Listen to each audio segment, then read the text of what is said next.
តើបងនឹងប្រឹងអត់ធ្មត់មិនយូរជីវិតយើងប្រែជាដីប្រពន្ធអូនជួបលំបានច្រើនណាស់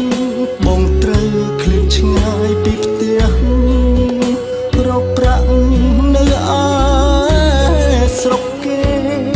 រំពឹងថ្ងៃមួយផុតព្រួយជីវិតនឹងប្រែ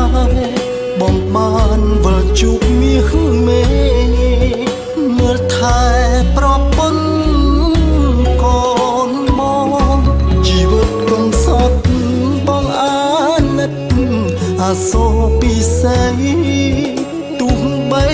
ជាយើងក្រក្រេតែមានស្រីបងគ្មានសៅម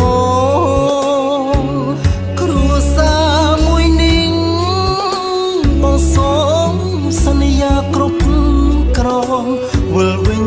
វិលថែកូនកូនប្រពន្ធកុំសត់បងអើ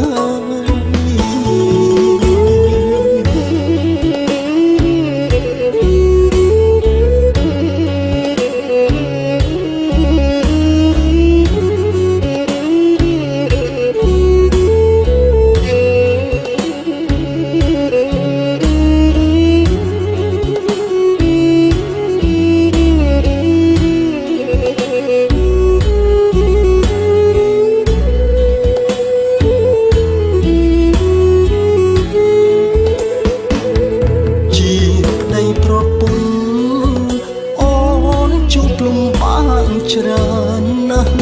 បងត្រូវឃ្លាតឆ្ងាយពីផ្ទះរកប្រាក់នៅឯស្រុកគេរំពឹងថ្ងៃមួយផុតព្រួយជីវិតនឹងប្រែបងបានវិលជួបមាសមេមើលថែប្រពន្ធកូនមកជីវិតកុំសត់បងអាណិតអាសូរពិសេស